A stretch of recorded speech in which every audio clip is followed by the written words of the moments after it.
Hindi ho dahil sa impeachment yan. Walang problema ang impeachment. They don't have the numbers and they cannot impeach Vice President Inday Sara Duterte. Hindi ho yan dahil sa Constituent Assembly. They don't have the numbers at hindi nila kayang baguhin ang saligang batas. Yan po, ang away sa Senado ay dahil sa Blue Ribbon Committee. Yan talaga ang nagiging away. At yan po ay dahil sa ayaw nilang ilabas ang 18 Marines. Yung sinasabing delivery 3 times a week, minimum 500 million, maximum 4 billion pesos. Huwag na natin isipin yung maximum 1 billion per delivery na lang. Sa isang buwan, 12 billion pesos ang nawawalang pondo ng ating at ninakaw sa kaban ng ating bansa. Ayaw ng Blue Ribbon Committee na magsalita at ipatawag si E.S. Bersamin, si Secretary Pangandaman, si Yusek Adrian Bersamin, Yusek Traigib Olaybar. Yan yung 8 billion na nanggaling mismo kay Senator Ping Lacson. Ang sabi niya, niloko daw ang presidente batay sa sulat ni Yusek Bernardo. At ang sabi niya, yung 8 billion nasa 4 na taong to. E di pagsalitay natin, pakinggan natin kung anong sasabihin. Ayaw po nilang mapatawag si Mark Teksay at si Paul Estrada, dalawang assistant ni Saldico, na may ledger. Maganda po yung ledger na yun. Hindi lamang kung saan binigay, kundi kung saan lang galing ang pondo. Ang sabi nga sa akin ni Saldico, during one of our conversations, nung nag-usap pa kami, Attorney Ferdy, ang sabi niya, alam mo, sabi niya, Idol, mas malaki pa nga doon sa mga road, yung safety road projects, ang bigayan.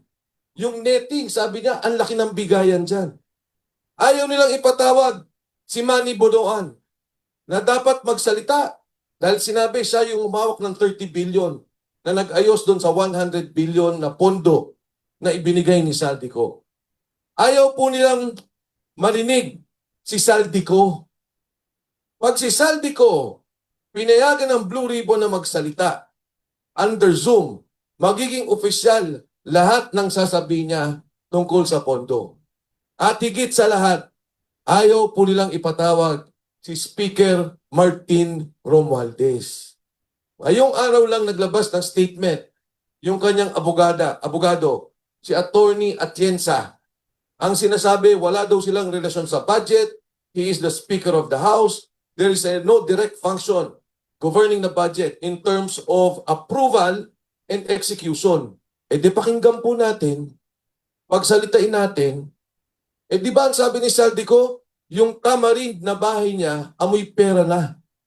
Dahil yung ilalim nun ay puro pera. Anong sabi ni Speaker Martin Romualdez? Pag ako pinilit nyo, magsasalita ako. Eh di ba yung palang admission na may alam siya? Eh yun nga kung sila i-express sa amin, Secretary Pangandaman, na magsalita si Saldico, biglang nag-resign. Yan ang ayaw nila sa Senado. Ang Blue Ribbon Committee hearing. Ngayon bakit natin tinutulungan ang majority group na sinasabi lang gusto natin ng virtual voting? Eh kasi naman kakasuhan nila. Sino-sino gusto nilang kasuhan? Jinggoy Estrada, Chis Escudero, Joel Villanueva. May 2 kaso pa kila Villar, pero ito yung 3 pending for plunder.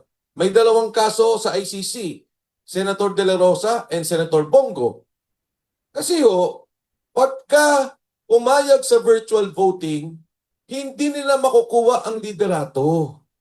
At matutuloy ang Blue Ribbon Committee hearing. Kahit na umaaresto yung 5 yan, hindi nila ma-impeach si Vice President Inday Sara Duterte because they still need 16 votes. So no connection pag inaresto. But with a majority, they can now change the leadership of the Senate. At kukunin ulit nila ang Blue Ribbon Committee hearing at patatahimikin ulit nila, hindi malalaman ng taong bayan ang katotohanan sa pagnanakaw sa ating bansa. Alright, diretsahang sinabi ni former Congressman Mike Defensor, mga kaubayan, na itong kaguluhan ngayon sa Senado, itong pag-walk out ng minority senators ay dahil daw sa Senate Blue Ribbon Committee, mga kaubayan, na ayaw nilang magkaroon ulit ng pagbubukas ng hearing, no, sa flood control corruption, no, at ayaw nilang maipatawag itong sila Martin Romualdez, sila Saldico, yung mga 18 Marines, ayaw nilang pagsalitain doon sa Senate Blue Ribbon Committee, kaya ginagawa nila ngayon ay hinaharang nila itong proposal ngayon ni Senator Marcoleta na payagan, no, yung mga senador na mag-participate sa session, sa voting via Zoom, no, or via video conferencing or teleconferencing. Kaya itong mga minority senators ay talagang gawin nila lahat, no, mga kabayan, para hindi lang matuloy yung flood control investigation na inuupuan nila noong sila pa yung nakaupo, no, sila pa yung nasa liderato, sila pa yung nasa Blue Ribbon Committee noon. At ngayon gagawin ulit nila yan sa pamamagitan ng pag-agaw ng liderato, no, patalsikin si Senate President Cayetano at iluklok nila yung kanilang kagrupo, no, at sinabi nila na si Senator Gatchalian daw yung kanilang ilalagay bilang Senate President, mga kababayan. So malinaw na malinaw po yan, at agree din po ako dyan sa sinabi ni Congressman Mike Defensor, no, kasi yun naman talaga yung nakikita rin po nating pattern, no, or dahilan na gusto nilang tanggalin itong si Senate President Cayetano, no, at sila ulit yung mamuno sa liderato at makontrol nila yung mga committee, yung si Blue Ribbon Chairwoman ngayon na si Senator Pia Cayetano ay tatanggalin nila yan malamang. At dito pa naman ay Vice Chairman, no, si Senator Marcoleta dito sa Senate Blue Ribbon Committee, mga kaubayan. At sana po, no, dalangin natin na kumilos na agad itong Senate Blue Ribbon Committee, magsagawa na ulit sila ng investigation habang sila pa yung nasa pwesto, kasi anytime soon talagang patalsikin sila dito ng minority, no. At si Senator Jinggoy meron ng kaso, mga kaubayan, plunder, non-billable po ito, no.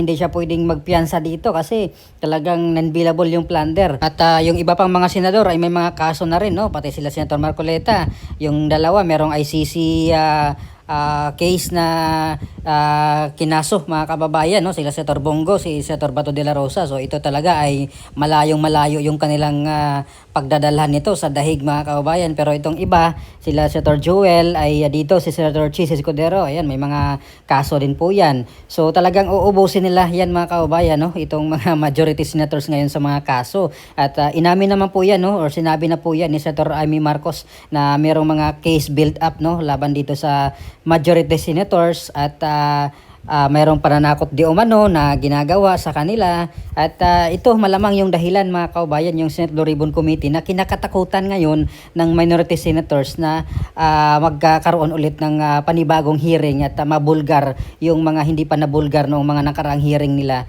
sa Senate Blue Ribbon Committee, mga kababayan. Kasi wala na pong tsansa, no? Wala nang pagkakataon, mga kababayan. Ito na lang po yung sa Senate Blue Ribbon Committee, kasi sa lower house yung investigation nila wala na. At sinabi dito ni Congressman Asedri na ipaubaya na lang daw sa ombudsman, no, yung investigation sa flood control corruption. At sa aking pananaw naman, mga kababayan, ay hindi po malalaman ng taong bayan yan, no, unless ito talaga sa Senate Blue Ribbon Committee naka-live, lahat ay makapwedeng makapanood or malaman nila kung ano yung mga nangyayari, no, kapag nagsalita na sila Saldico, sila Martin Romualdez, sila itong 18 Marines, yung mga dating pinatawag, at maghaharap-harap sila kung ano po yung kanilang mga sasabihin dito, mga kababayan. At para po sa official record po ito, mga kababayan, no, ito yung kinatakutan nila ng mga senador na hindi papayag, no, na i-allow yung mga senador na magbotohan via online, kasi talagang kung nagkataon ay hindi po mapapalitan ang liderato ni Senate President Cayetano, at yung kanilang balak na agawin yung liderato ay hindi na matuloy, no, kasi makakaboto pa rin yung majority senators, no, kasi 11 lang naman yung grupo nila, no, sa minority. So yun po yung ating nakikitang